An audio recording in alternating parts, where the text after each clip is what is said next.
Welcome everyone to the Proven Knowledge Podcast. I'm your host, Anthony Church. I'm a music producer from Northeast Ohio.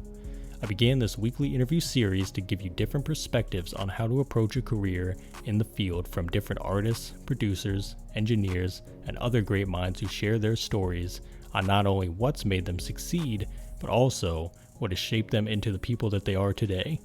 I hope you gain some real proven knowledge from the show, and that it helps elevate you in your endeavors on your own journey towards success as well. Let's get into it. What's going on, everyone? Welcome to episode 155 here in the Proven Knowledge Podcast.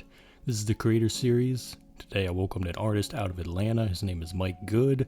I discovered Mike's song called Simple Chandeliers back in, I believe, November or December. Connected with him, and this week we finally got him on the podcast.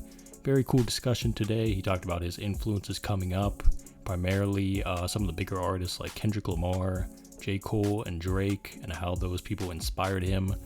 Just kind of the process, beginning music around 2010, 2011, and then really diving in around 2017, 18. So he's been at it for a while now. He talked about the EP that he has coming up, 5 or 6 songs, I believe is what he said. And I'm looking forward to hearing that. And we also had a cool discussion at the end about his love for engineering, which was kind of just, a little side venture we went off, but it's a great story. So you guys are going to love that. And, Mike is just someone who I can tell, he has a great love for what he does, across the board, and his whole life. And I think his trajectory is just, super high, and I love what he's doing already. So I'm looking forward to, seeing what he does moving forward. So without further ado, let's get into this one.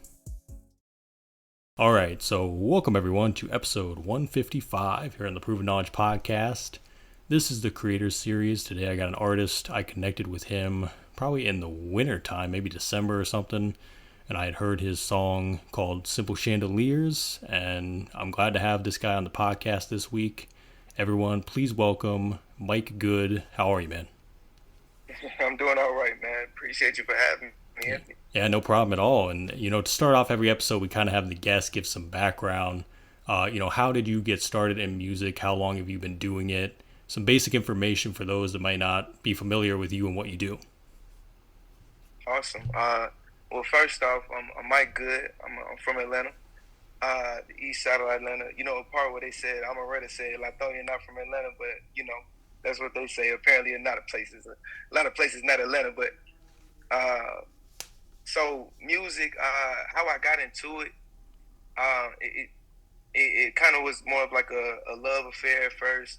I more so fell in love with music before I fell in love with making music. Mm-hmm. And so with that, I kind of just took some time out to really address that feeling I had towards it. Was it something I just wanted to listen to, or was it something I wanted to be a part of? And I decided it was something I wanted to be a part of. My folks, my cousin Waldo, shout out to Waldo.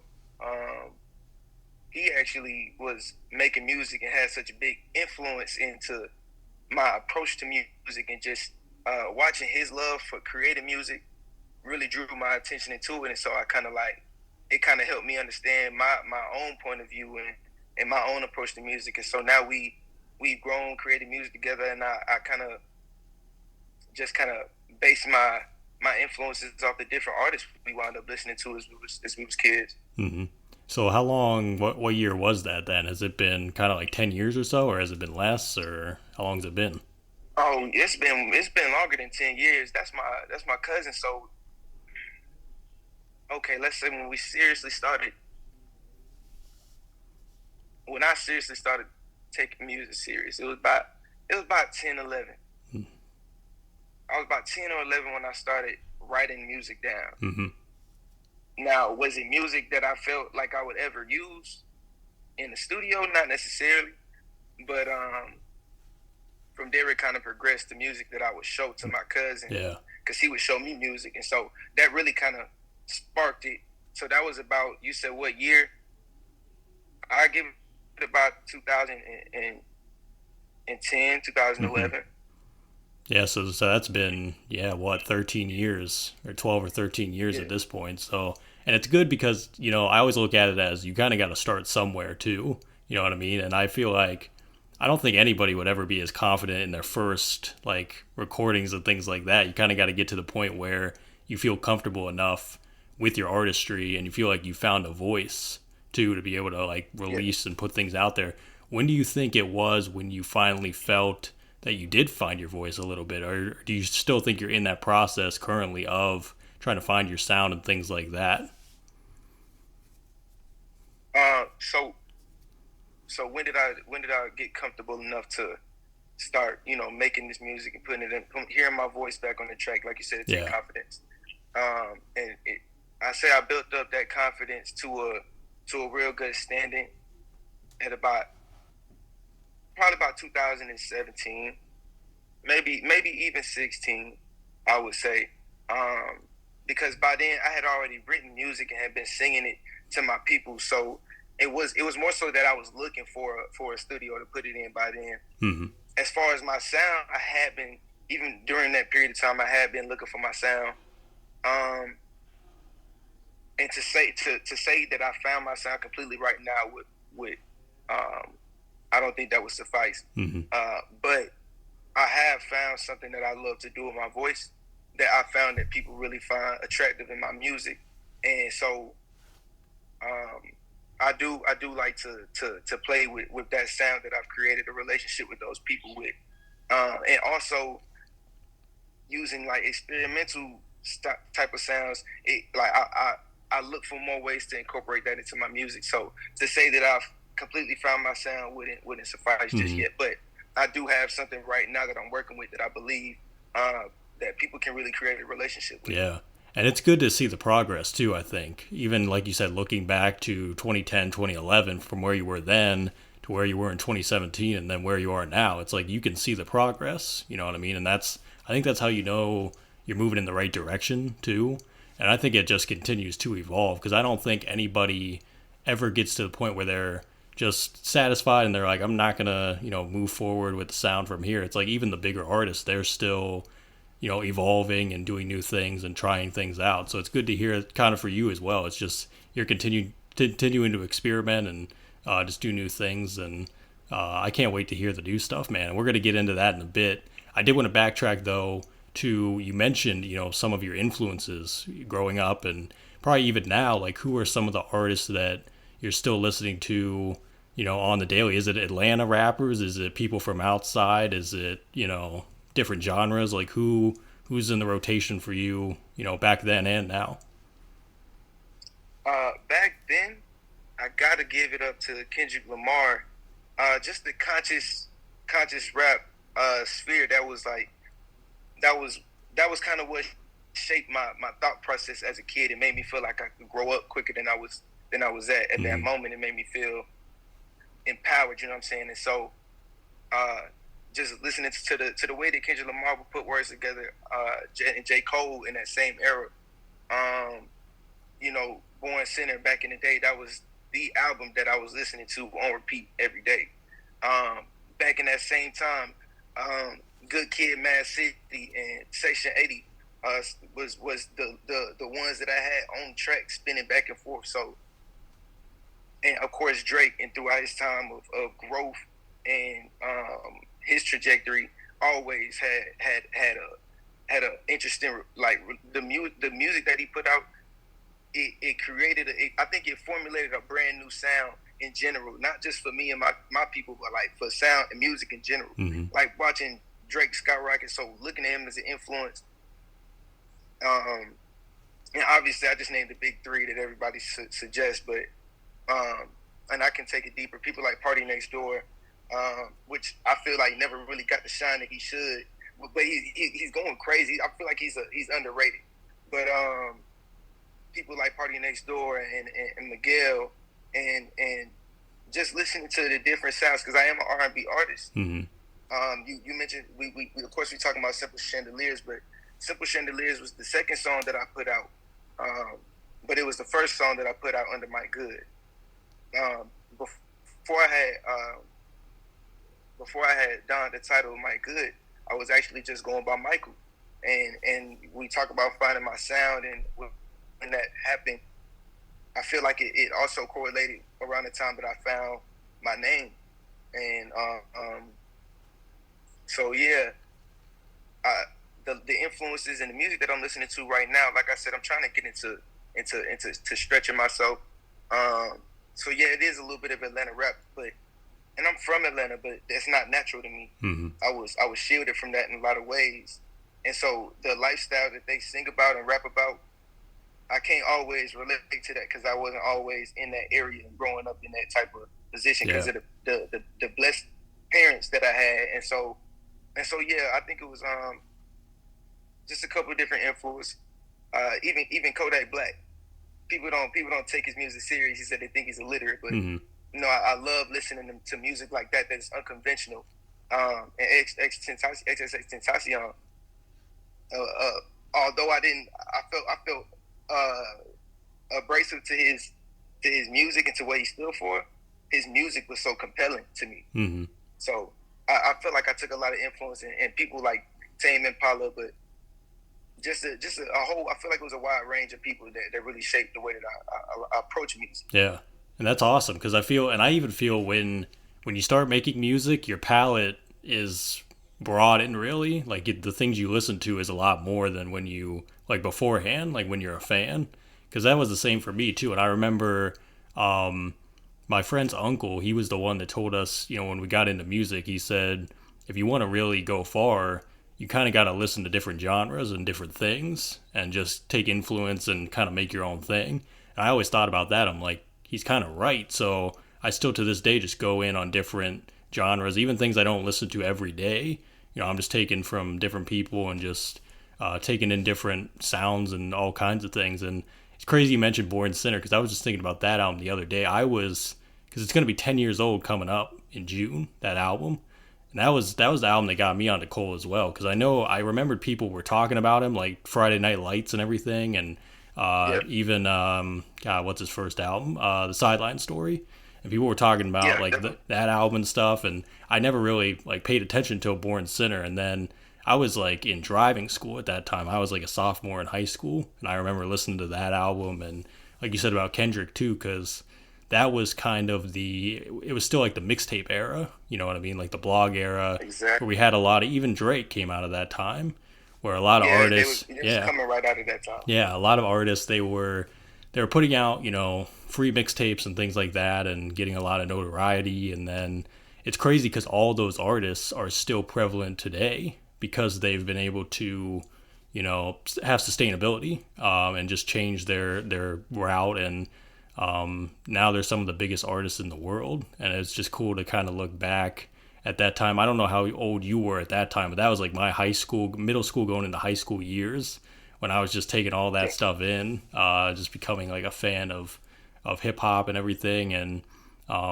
even Party Next Door, like I feel what you mean there. And I know like, of like some of his production team as well and what they do. I thought Party Mobile was a pretty good album. That's probably my favorite album. Yeah, I'm looking forward to seeing, you know, what he continues to do. He's an artist. I feel like he's kind of low key. You know what I mean? Like he'll drop some stuff and then kind of go away for a bit to work on whatever's next, and then come back out of the shadows, metaphorically speaking. But yeah, I definitely think that. You know, it's great to have just a lot of influences like that, especially in different genres. And it just, you know, you continue to draw from them and learn from them, and then you create your own thing out of that. Man. So that's definitely cool to hear, man. And that's awesome. Dude, and let me not forget to mention K-Camp, a dope Atlanta artist who completely underrated, but still definitely at such a great and awesome position. But I just feel like he deserves way more flowers than he's gotten so far. And you know, just looking at the way he approaches music is dope as well. Yeah. I'm trying to think. My favorite Atlanta rapper is probably Sci-Hi the Prince. He's probably for sure. He's probably up there as one of my favorites because I like how he always said he approached it differently than like the trap sound that Atlanta's known for. He tries to go more with the lyricism or even like the sample based production and things like that. And he's another artist I feel like he never has really got the notoriety. Maybe because he doesn't have that many solo projects. Like he dropped a lot of mixtapes and he has one album and like a couple EPs. But he's kind of just been in the realm of songwriting, and you know, he hasn't really got his full opportunity as an artist ever. But he was always my favorite, and he was like around the Kanye, the Good Music days and stuff. I was like, that guy, For sure. that's a special guy right there. But Shout out it's to Prince, definitely. yeah, it's cool to see that Atlanta in general is kind of broadened its horizons a little bit too, and it's become known as more of a music city anyway, just because of the amount of artists that have come out of there, especially since the whole trap thing kind of took off. You could go back to like Ludacris and people like that beforehand, but then I think when like Metro Boomin, really it was like Karate Chop, like when the Future Metro Boomin thing came out, and then like it just blew up from there, and just became like a whole thing. So, and it continues to dominate the sound, but I think they have so many diverse artists too that are coming out, and it's great to see that it's kind of got its notoriety, and it's interesting to think about what other cities might that happen to in the future, especially with being able to discover more music. It just makes you wonder like what other cities could that happen to soon. But definitely interesting. And for you, I don't know if you have any collaborators that you want to give a shout out to, maybe people that have worked on the past records or people that you're working with now on some upcoming stuff. Is there anyone you want to give a shout out to that we should be looking into? Oh yeah, definitely. My boy Waldo, you'll find him on a lot of platforms, pretty much on every platform. His song Heights is out. It'd be W4LDO, Waldo. And so it's a dope, amazing artist. We got Rockstar Coda. He just dropped a mixtape, I think a month ago on his birthday on the 15th of March. Really crazy album. It's definitely a trap rockstar sound.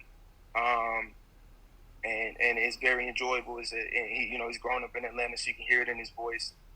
We got Germs, ABK Germs, a dope, and then another.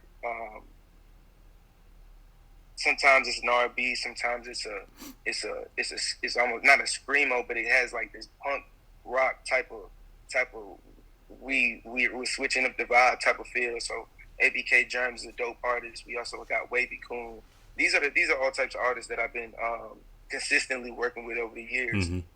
We've been pouring into each other and just kind of guiding each other along as we critiquing each other, of course, and kind of pushing each other to be the best that we can be, encouraging each other in these different times. So I definitely got to give a shout out to them. Even shout out to Waterboy Fred, up and coming artist, a developing artist. That we're trying to bring out his artistic vibe, and he's an instrumentalist, but when it comes to writing, we trying to push into his limits in that sense as well. Yeah. Hey, hope you're enjoying the episode so far. I just wanted to take a quick minute out to let you know how you can become a monthly supporter of the show.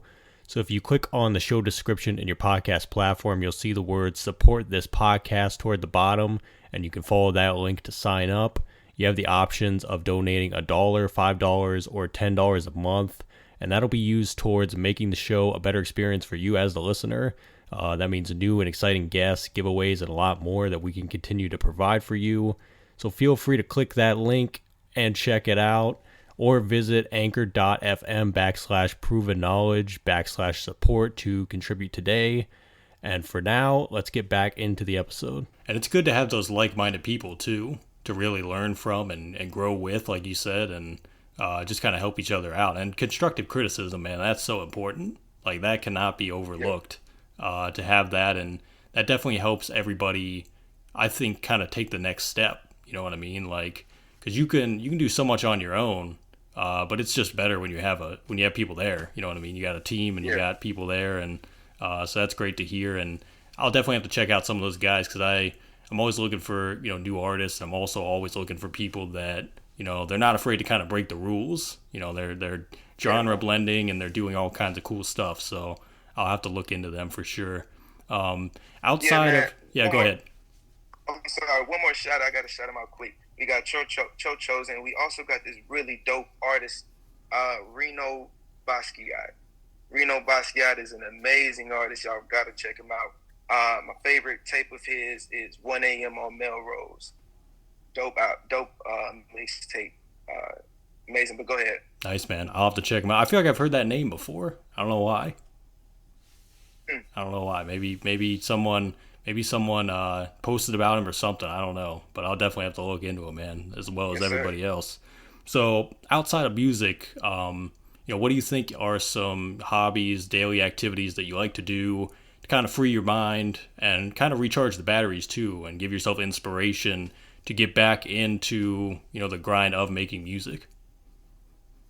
Yeah, yeah, definitely. I try to get around people often. I try to live life. I heard that you make the best music as you continue to live and have experiences. Um, so I try to get outside and most times my birthday was on the 13th of April last week, and so I went out with them. We went to go to like Sandbox. I got this real. I'm really interested in like virtual reality, so like I love playing different games and stuff like that, Mm-hmm. just to pass the time and to bring me outside of myself to kind of reconnect, and of course just taking time to pray and thinking about my relationship with God and how I can continue to grow as a person and to mature more. And because I believe that my music and my voice that I have is a gift, and I believe that a lot of people would say that the talents that they have are gifts. And so in my free time I try to take time to recognize what kind of motivations and things I should be thankful for, Mm-hmm. and in that recharges my Yeah. batteries to power on through music. Yeah. That's awesome, man. Happy belated, by the way. Happy belated birthday, man. Appreciate it. Yeah. I definitely feel that about kind of getting in touch with the world in general. It's like last week, for example, I just went to the park and just took a walk on the trails because I was just like, I feel like I need to do that and just kind of get away for a bit. And I felt refreshed. Like I came back and I was like, I feel good. Like I feel like I can go throughout the day because I don't want to say you always hit burnout, but you kind of hit a point where it just feels like you're constantly going and you get no breaks. So you kind of got to give yourself permission to have the breaks, you know what I mean, and go do other things. And Exactly. I look at it too where, you know, every single day you don't need to be constantly, wake up and then you're going to sleep and you just work the whole day. It's like you got to get to the point where you realize there's more days to come, and as long as you're putting in a little bit of work every day, that adds up over time. It's not like you have to do everything all at once. And having like systems and plans in place helps a lot too, because it allows you that free time to go do those things, I feel like. And you're Right. not just Right. randomly, like if you don't have a kind of a schedule or a plan, it's almost like chaos. So you can't give yourself permission to go do those things. And everyone just wants to constantly be on the grind, but definitely important to give yourself that time. So it's good to hear for you that you have that as well. So Yeah. it's good And stuff, I man. try to stay with my feet on the ground in that sense, because doing the music and having the dream of trying to go big, it's like you gotta feel like you gotta put in 100%. Or if you are sleeping, it's like you are wasting time and you beat yourself up. But like Hmm. you say, you gotta give yourself permission to take a day off, Yeah, or find a way to mix in a little bit of relaxation with your work. yeah. You can't feel guilty about it either because it just gets to you a lot. So I definitely feel that 100%. Do you have anything coming up in the next few months? Could be music, could be visuals, anything you're working on that we can expect maybe for the summertime since we're almost at that point? Yes, sir. So right now I'm planning on dropping this tape called "For Lack of Better Words." Um, I believe that it is a tape that's it might speak to not just Atlanteans, but hopefully to people who love music. That's the goal. It's got a wide range of music on there, but I feel like the through line of each song makes it like a really enjoyable album or a tape for people to listen to. Um, for lack of better words, uh, I believe it'd be a delight. As far as dates, expect the summertime. Do you have a number of tracks potentially? Are we looking at 10? We're looking at a little more? What do you think? No, actually, it's gonna be a very quick mixtape. I don't believe in throwing all my cards onto the table. So that's why the tape is so diverse. It's gonna have about 5 different songs. One of them being a poem. And that being said, it's more so less of me trying to throw everything that I have. I want to give people a taste of what I have, because if somebody doesn't like the taste of your music, you can gauge whether or not maybe I should push in a different direction with my next project. Maybe based on the reviews of certain songs on this, maybe I should dive into this type of style. They appreciated the way that I did this style right here, and so I can bring in that, and I can take this one song and turn that into an entire album of inspiration that came from a short 5-song mixtape.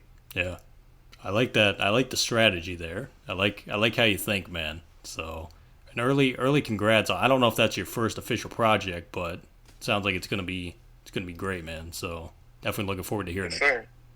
So last few questions here, and these are ones I ask on every episode. The first one is, if you could go back 10 years ago, maybe give yourself a piece of advice, or maybe not change anything at all, what do you think you would do?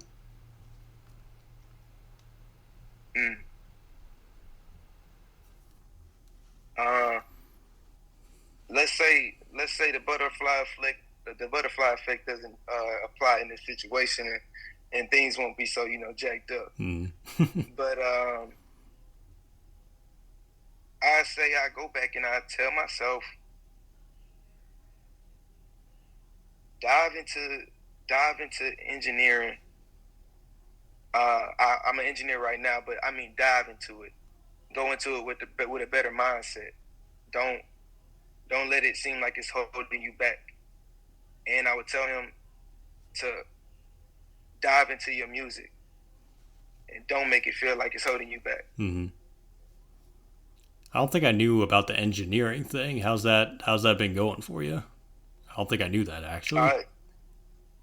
So I graduated from Tennessee State University with a Bachelor of Science in Mechanical Engineering. Right now I do work with the United States Air Force, working as a mechanical engineer, just for a light presentation of that. And engineering it stems from a simple love of wanting to fly off of the ground. I don't want to. Well, I give you my story just a little bit, but I don't want to bore people with this one. I always wanted to fly, man. I remember when I saw the movie Chicken Little and he strapped the soda thing to his back and he shook it up and he kicked off the top and he jetted off. I was like, man, I used to tell my parents I'm gonna get a couple 2-liter soda cans. If I get 2 of them, put them on my ankles. It'll work. It's gonna work. Yep. It's gotta work. Yep. If I put what if I put Mentos in the Coke bottle? It's gotta work then. So I'm thinking, man, I'm sitting here. This is my conundrum. This is my personal conundrum. I'm trying to figure out how can I get up off the ground like this, and so that interest became almost an affinity when I went to the 4th grade science class. My teacher's brother-in-law. Yeah, my teacher's brother-in-law was an aerospace engineer, and he came and did a slideshow, and I guess it just enamored me. And from then, I had always been stuck. I wanted to get off. Now I had to get off the ground because I know people can do it. So that now it's like, now I got to get up off the ground. So I was like, maybe I should build wings. I got to study birds. I got to do this and that. And it kind of devolved a little bit. I tell you, it happened in 4th grade. So I went to a few summer camps to kind of stir it up a little bit. But I went to an art school for high school. And from there, my music and art and appreciating art and all types of art, dance, visual art, media and film, understanding what it takes to make art. It's not just, a pretty picture on the screen. It's like, no, this is hard work. This is dedication. This is pain. This is somebody's tears that you're watching right now. And And I went through all 4 years of my arts high school, and then I said, I'm finna go to Tennessee State University, but I'm finna major in mechanical engineering. And so that's why I go back in time and I tell myself, dive into both of them as hard as you can. I felt like both of them was holding me back, but I was supposed to let them keep pushing me forward. And what I'm doing right now at 24 is I'm taking them both back by the reins because they're not far away from me. I never let it slip away, so it's not like I would have lost it. I never let it slip away, but I probably would have had a better grip. And what I'm doing right now is I'm gonna pay it back to him since I can't tell him to do that. I'm gonna pay it back to Young Mike, and I'm gonna be like, I did it for him. Mm-hmm. Back when Mike felt bad, now Mike good. Love it, man. I'm glad I asked because we got that great story now. See, I'm glad I asked that question. I dug a little deeper. So, man, I love that. That's a funny story, especially the Chicken Little stuff, man. That's good. That's good stuff, man. I'm glad to hear that, you have that as well as music too. So it's like two passions really kind of just, doing your thing. And that's awesome, man. So congrats on all that, everything you got going. So, and the other question, which is kind of like flipping this, is saying 10 years from now, where do you think you envision yourself in your career, your life, everything?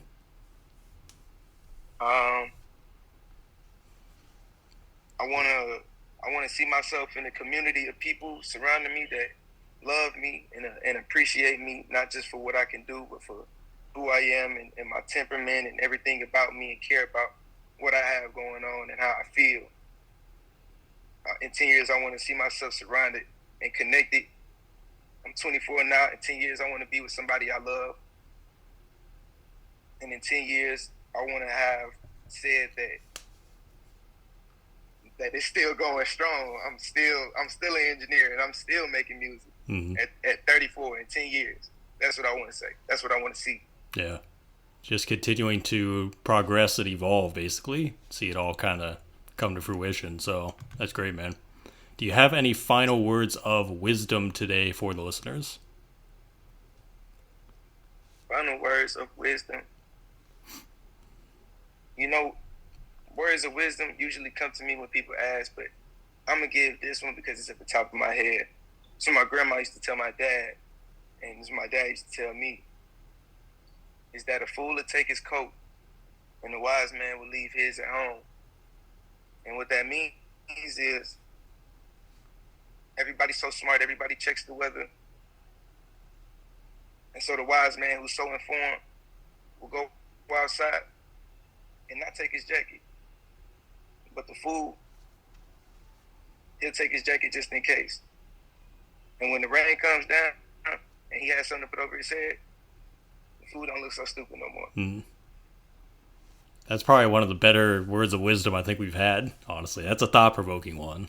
So, man, I love that, man. That's a great way to close it. And Mike, man, that's all I have for you today. But I just want to say again, thank you so much. And I'm going to be looking out for everything you got coming out, the music, and just everything you're doing, man, because I can tell you're very passionate about what you have going, and just keep it up, man. Keep up the good work. Yes, sir. And we'll have appreciate you. Yeah, we'll have to do this again soon for sure. So just let me know, man. Yes, sir. Thanks, everyone, for listening today. That was episode 155. We'll be back this time next week. As always, hit the support button on your podcast streaming platform if you'd like to send any funds. And feel free to leave us that 5-star rating if you enjoyed today's episode. So we'll see you then. Thanks, guys.